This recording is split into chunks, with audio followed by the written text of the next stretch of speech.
Assalamu alaikum, everyone, and welcome to another episode of Muslims in America, where I interview Muslim elected officials and influencers and talk to them about how they got to where they are. You take that information and compare it to what you're doing, learn from them, and make sure that you are doing what they did so you could get where they are, so you could make a difference in your local community. Before we meet our great guest, I know she's going to impress you just like she impressed me. She had a phenomenal campaign. I'm going to focus on that. Make sure that you sign up and subscribe to my channel. Make sure that you like this episode and also share with your friend so we could all share the knowledge. Let's go.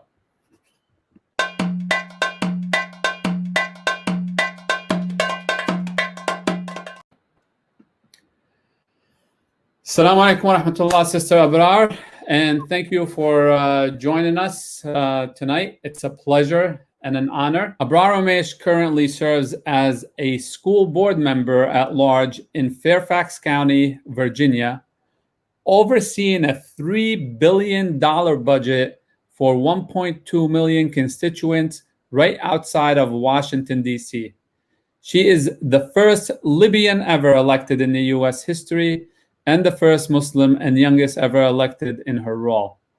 Earning over 161,000 votes, Abrar was most recently a Virginia co-chair for the Bernie Sanders campaign and a Virginia PLEO and Rules Committee member to the Democratic National Convention.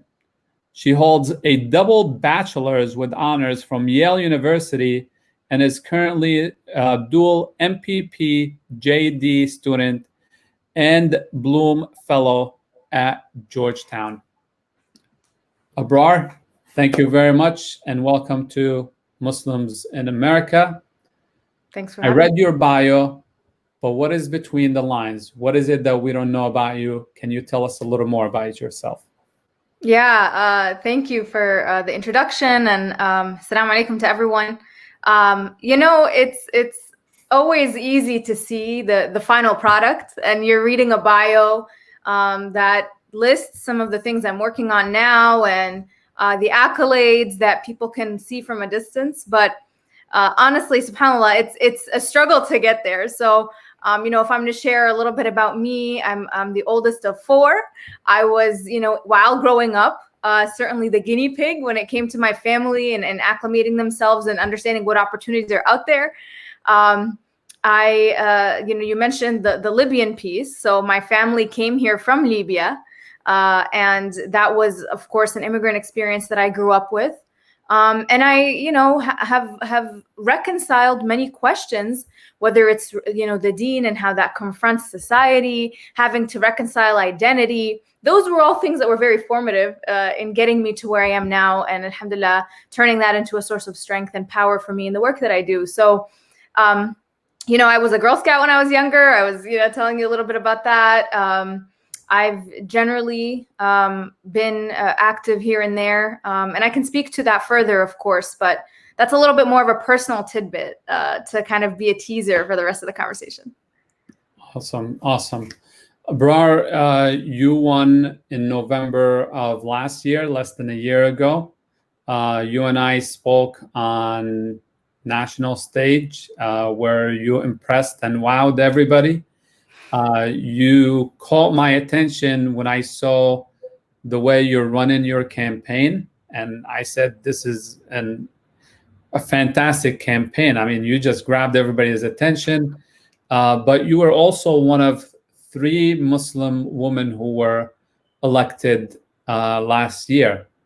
But you are the youngest woman in the history, Muslim woman to be elected in the history of Virginia. Can you tell women in general?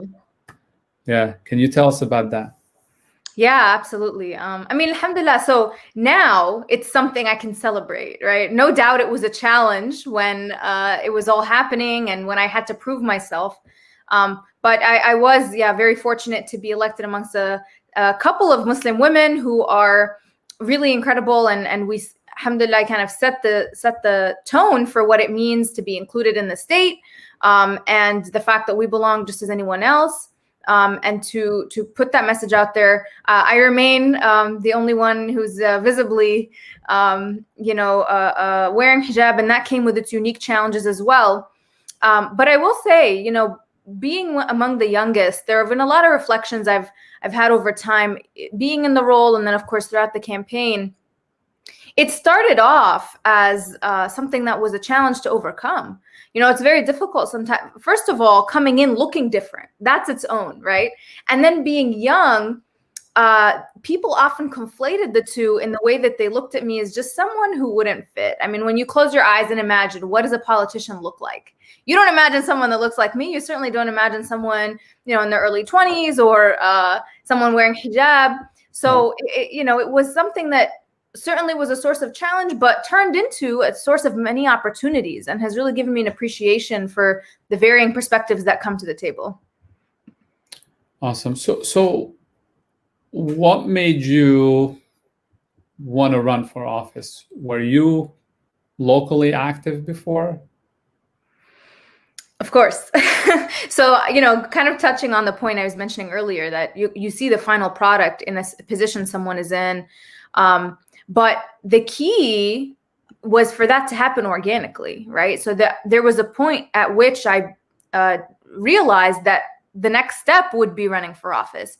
Before that, whether it was I mentioned Girl Scouts and doing civic activities, making sure that I was a part of the youth groups that were out there reminding people of the importance to vote, and doing all sorts of service projects, from volunteering at a soup kitchen to doing food drives and things like that on the community level. That expanded, and it came out of, I have to say, given that it's a Muslim podcast, an internalization of the blessings that Allah subhanahu wa ta'ala has given many of us that many others don't have. And that's what kind of propelled me into not only serving at that point, but initiating, because I learned from those who I was working with. And that turned into what actually propelled me into the school board position, which was in the summer of 8th grade. I remember when I was noticing that there were kids in my school who weren't able to be as successful as they could be. And it was largely because of resources their parents may not have had to support them. It was through tutoring or lack of understanding of their background or maybe their disability. And that led some of my friends and I to start a free tutoring program on the weekend, which, grew into many locations in an organization, and ultimately had folks work. We worked alongside the school system and ended up leading me to have certain appointments and positions that further immersed me into the political side of things. So you're absolutely right. It starts by being engaged and active early. You might not necessarily know how to start, but when you just put your foot out there, you start learning how these things happen, how change happens, and you learn from those around you. So, yeah. Awesome. So there were others that supported your campaign, right? Because I think I saw major endorsement. You ran an amazing campaign that attracted attention throughout the country, I believe. It was extremely organized, very digital. How did you do it? Was it an army of Abrar or an army of many? And how did so many people, if it's an army of many, what attracted them to you overall to say, we are going to trust this 20-something-year-old to a budget in the billions? What does it take? Yeah. I mean, there's the starting point, and I always like to remind everyone who's interested in politics, is your own belief in whether you have a value added to the community. So that has to come out of an organic rootedness in your reasons, number one, your intentions for why you're running, right? So ideally, right, inshallah, for the sake of serving the community, to please Allah subhanahu wa ta'ala, right? Part of that mission of really correcting the ills of society and standing up against injustice, and for those to be at the core. And when those are your motivation, you begin looking to yourself and thinking, am I qualified? Do I have a contribution in this space? And for me, I was able to identify a number of things that I'd done in the community that introduced me to the issues, helped me better understand, but also made me capable and actually, in comparison to some of my opponents, competitive in that arena. So that was important to me, right? So why me and not someone else? It's a question to interrogate in two different directions, though. I wouldn't want it to be a discouraging factor either, because a lot of us don't think that, we belong in these spaces, when I would challenge that. But once I believed that myself and saw what value I can have, especially from a young perspective, seeing how out of touch a lot of our school systems are from the student perspective. At the end of the day, the entire system exists to support students. And the majority of the conversations tend to be around things that don't necessarily impact them directly, right? So finding that angle of where my value added was allowed me to have the internal strength to then exude it, and inspire others around me to believe in that. And it was always about a mission that was bigger. So what is it tied to that's relevant to the average person? And that's ultimately what led me to have a following, because we talked about things like the American dream and meritocracy and education being tied to that we think, this is a place where everyone can be successful. But if we're not providing equity and equitable resources from K through 12 and setting kids up for success, how are we expecting our society to be a place where everyone can succeed, right?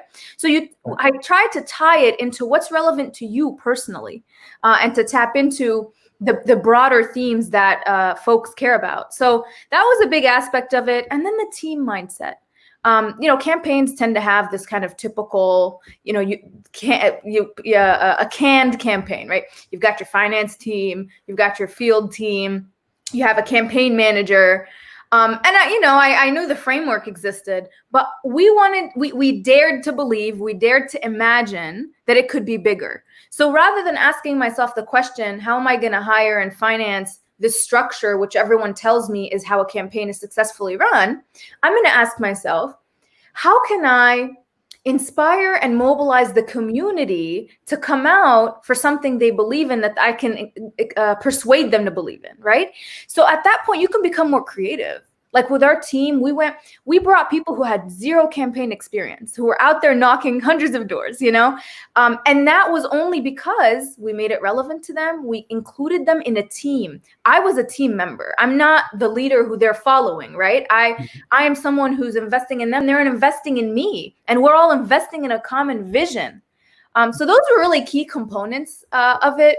But again, the practical side too, where our team had elements that other people might scoff at and think was a waste of time for a campaign, but were some of the most fulfilling sources of our own effectiveness. So those are just some, ways of challenging our thinking. It really does start with imagining bigger and then building towards that. And a crazy work ethic, because expect not to sleep, eat, relax in any way that's normal.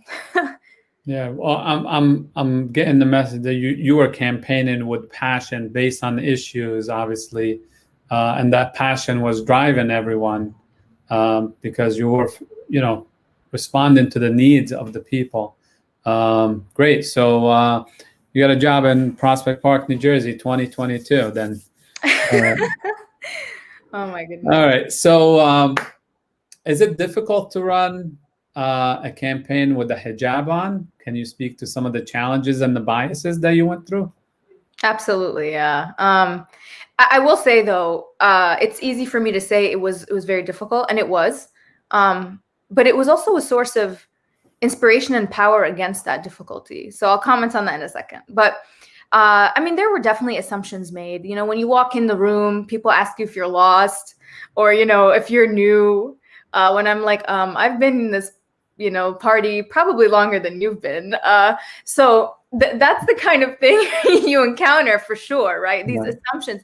And what's the hardest part is when it's explicit racism or explicit bias, you can call it out, right? If someone uses a term or says something, but when it's implicit, it's hard not only to call out, but to even identify. So oftentimes I would even doubt myself, like, did I say something, or was I not as articulate as I could have been in this situation when they do look down at me, right? But really it's some kind of bias that's playing into how they're interacting with me. And of course, the challenges of Politics can be a very touchy field. So that was something that I had to kind of impose as a young Muslim woman too. And making sure, I had boundaries. There were a lot of challenges. There was some of the overt stuff too. I'll be honest. I mean, from people in my own neighborhood, people who I knew growing up, and that's what was even more hurtful. Right. And I thought back, I thought to some of the prophetic stories actually of Quraysh. Like I thought of that was a source of strength for me, because it was the Prophet ﷺ's community that hurt him the most, right? That stood up against him and even physically were attacking him and his followers. So when I thought about that, and one of the women who was one of the Girl Scout leaders that I actually volunteered for, but out of ignorance and being in the opposing side of, a different party and all that, came up to me, and I saw her at an event, and, I went to her and was really excited to talk to her. And she's like, "I'm not voting for you." As if we hadn't known each other for that period of time. So there were those moments that were really painful, or feeling like I was letting down the community at moments where we thought maybe we would lose, right? And I'm thinking, I have all these people, all this pressure, people are counting on us to win, and their belief in whether a Muslim woman in hijab can win is relying on this race. Right. That was definitely part of the challenge. But that's where I was saying there's a flip side, right? So I found inspiration in that there's representation. When I thought of that little girl who is excited and is knocking doors with her mom, in hijab, because they're excited about someone that they feel represents them, that was inspiring, and that made it worth it. When you had like aunties in the masjid who might not have ever voted or thought of politics, registering to vote and trying, like, don't even speak English, but are trying to fill out the voter registration form, that's what makes it worth it. So those were all sources of strength and inspiration. And of course, reminding myself of what I represent, the values I represent, helps me also hold myself accountable now. Because it's something that's much bigger than myself, and I have to stay true to that. So yeah, the hijab piece is a complicating factor. I can talk about it, at length, but those are a little bit of reflections, and I would encourage anyone who's thinking about this kind of thing not to let that be a deterrent at all. In fact, it's a source of strength and pride. And one of the key things to win races always is recognition, whether it's name recognition or for people to recognize you.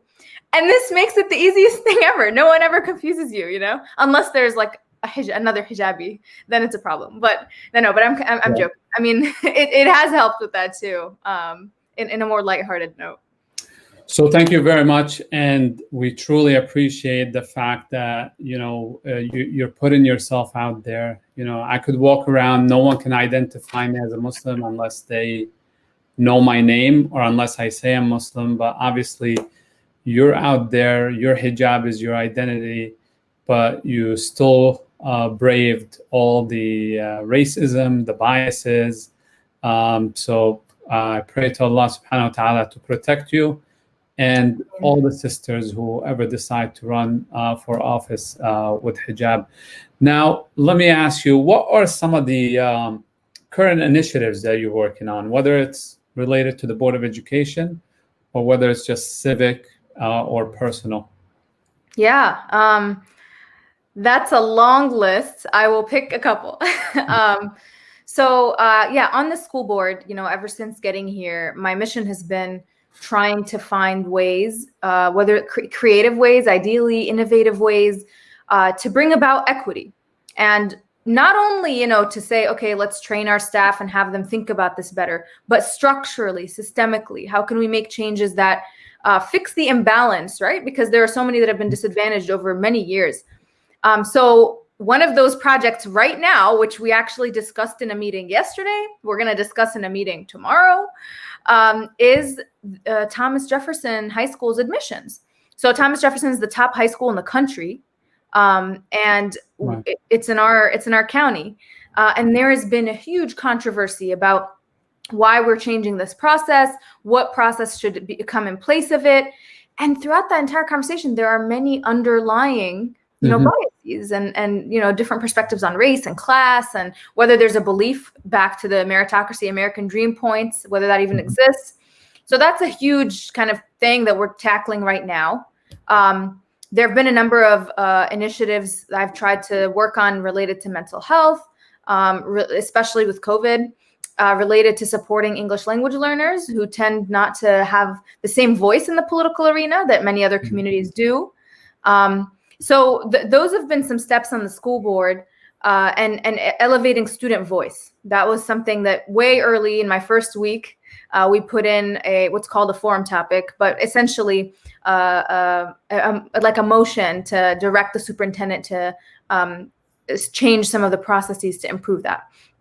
Outside of the school board, I am currently a law student, so I am working on gaining those kinds of tools to be able to advocate in a different way, hopefully one day. I was involved heavily in the Bernie campaign, so that was something that was a big side project. And now, of course, moving towards November, trying to have us be unified and prepared to be unapologetic about the things that we're not happy about, but make sure we come out and have that voice. But outside of that, there are many student initiatives that I'm working on. There are different projects related to uplifting minority communities, elevating the disenfranchised voice.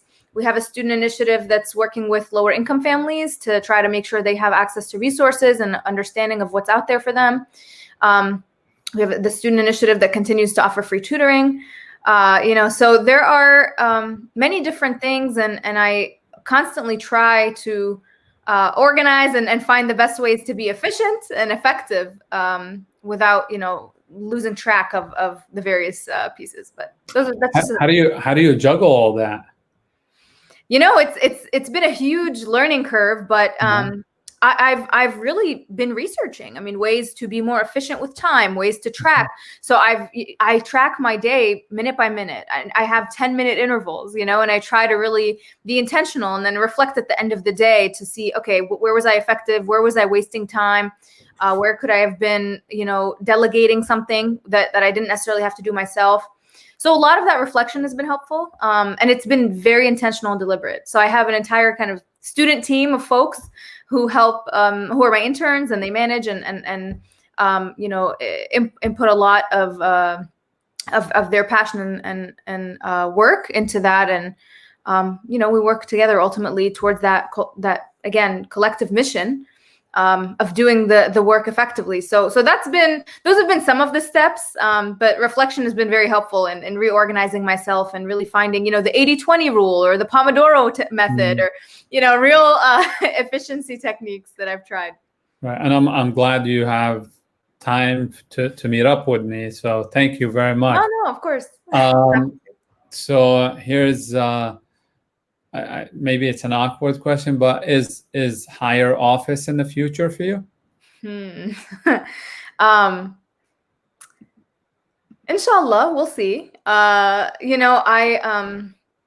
definitely think public service is an extremely important path forward. And I've enjoyed this position, as difficult as it has been in many ways, to have the opportunity and the platform to say the things that most people I work with are not willing to say, has made me feel the importance of staying and continuing. And inshallah, depending on what I do on the school board, and I want to make sure that I mentioned all the way in the beginning, coming in has to be rooted in the purpose of being there, right? So if I truly believe I've fulfilled what I could for the school system, and I've put everything I can into that, and want to take a step forward, I inshallah will look towards doing that. The key really, in being on the board, I've come to realize how much is impacted by systems much larger. Right. I came in thinking I have lists of things I want to accomplish, realizing that realistically I may only be able to accomplish a small percentage of that, even in 4 years. Right. So that's really opened my eyes to laws that are barriers towards civil rights and equity, or, fair distribution of resources, right? To systems and structures, or even leaders who are not willing to take certain stands to set the tone for change. Right. So that's all inspired me certainly to look ahead, and we'll see, inshallah. Inshallah.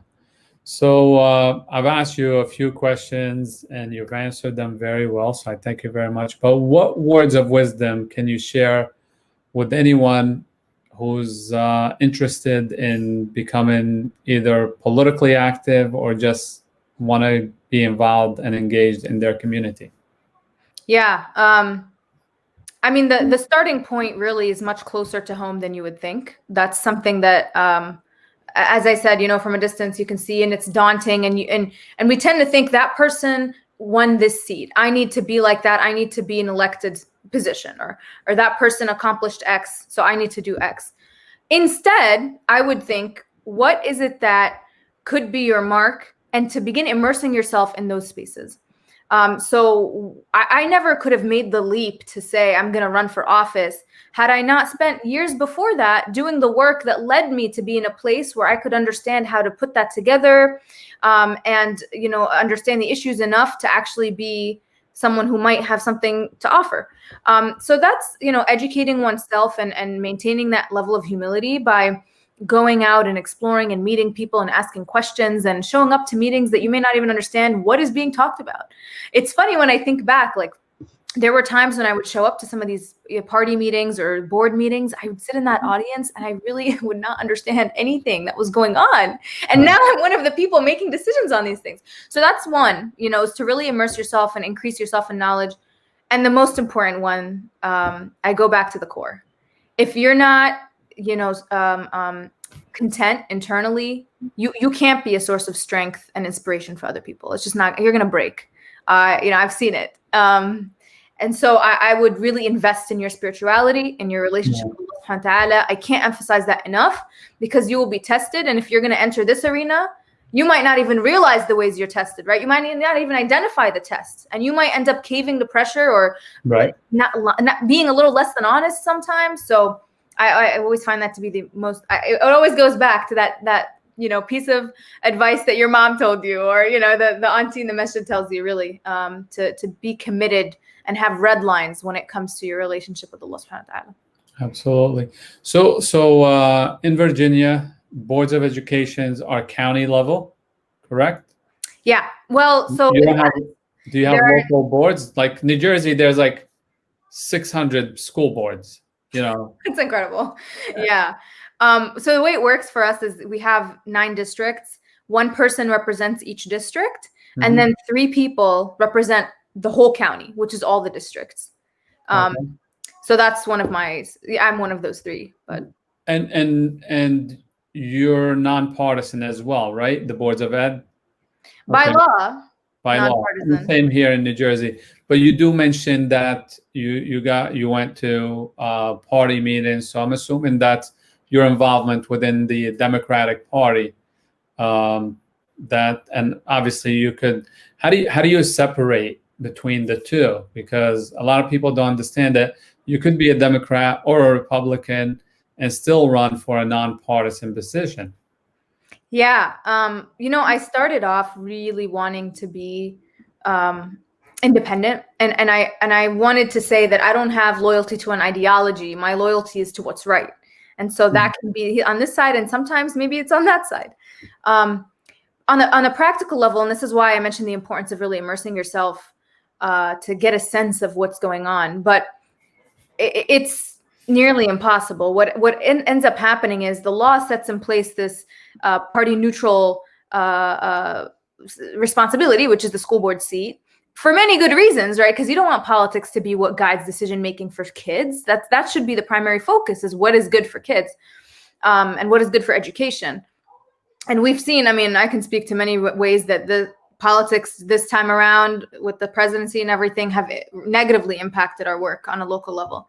But that aside, what actually happens on the ground is you end up having parties that, to avoid the primary process, because you can't really do that, right?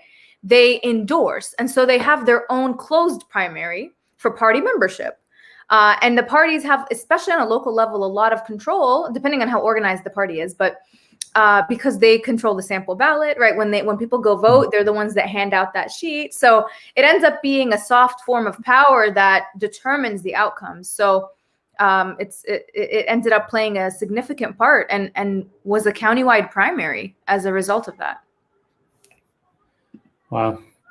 All right. So I've asked you a whole bunch of questions. Do do you have any question for me? Well, how are you guys doing with COVID? What have been some of the developments in how your role has changed? I'm sure you've emerged as a public leader in a different light that you probably never expected for yourself. Yeah, absolutely. So yeah, obviously, as soon as COVID hit, I was on every single night doing a live broadcast. I think I did it for over 100 days straight until things settled in New Jersey. The curve has flattened. But now with the restart of the schools and many students going back to school and houses of worship being open, malls being open, everything is opening up, we're starting to see a surge again or an increase in the numbers. So right now we're watching to see if it's going to manifest itself into a strong surge or if it's just a little blimp. But obviously, in my town, our local school board, the school has been closed and it is going to reopen on the 26th. In my own district where I work, and I work in education myself, we closed about a week ago because state rule says if you have two separate cases, you have to close. So right now we're set to open the 13th of the month, and obviously this is recorded, so it's going to change afterward. But so it's a touch and go, but we're seeing an increase in the number of cases, whether it's in northern New Jersey or our neighboring New York City.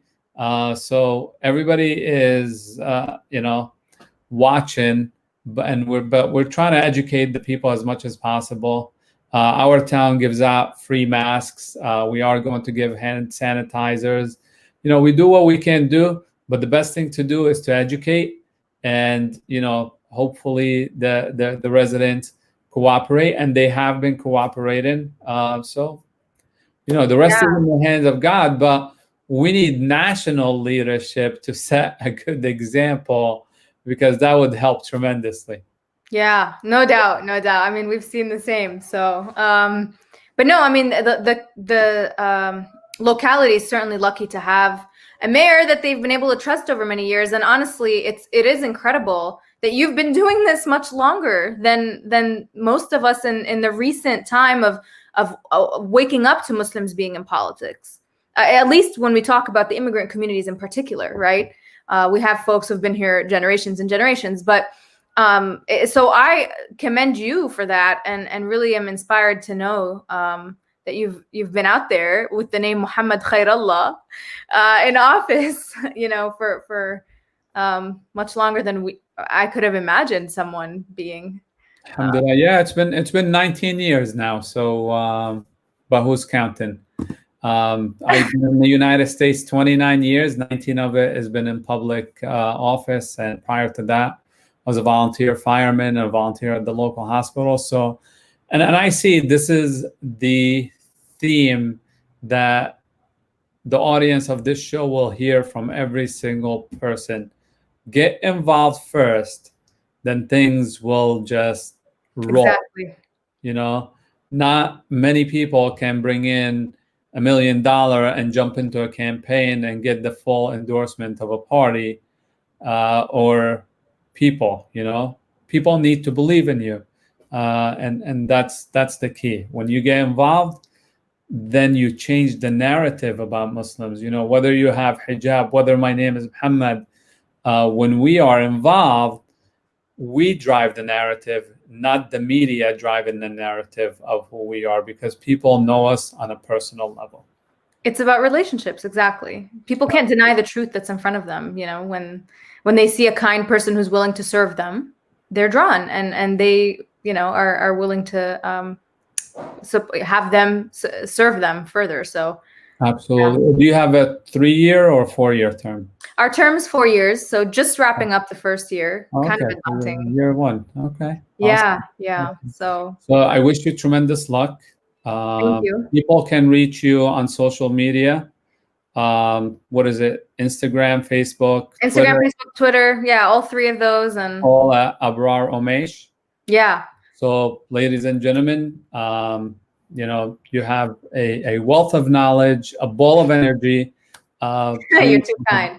Leave your impact wherever you go. Make sure, absolutely. You are. But And thank you, Mohamed, for doing this. Really, I'm honored. Viewers, Give my regards to your father, by the way, Dr. Omeish, as well. Will do, of course. Inspiring leader in his own right. So, brothers and sisters, I hope that you found this show to be inspiring. If it was inspiring, please make sure that you subscribe to the channel, hit the like button, and hit the reminder bell so you are made aware of future episodes. If you have any comments, you could leave them below as well. Abrar or myself will reply to you.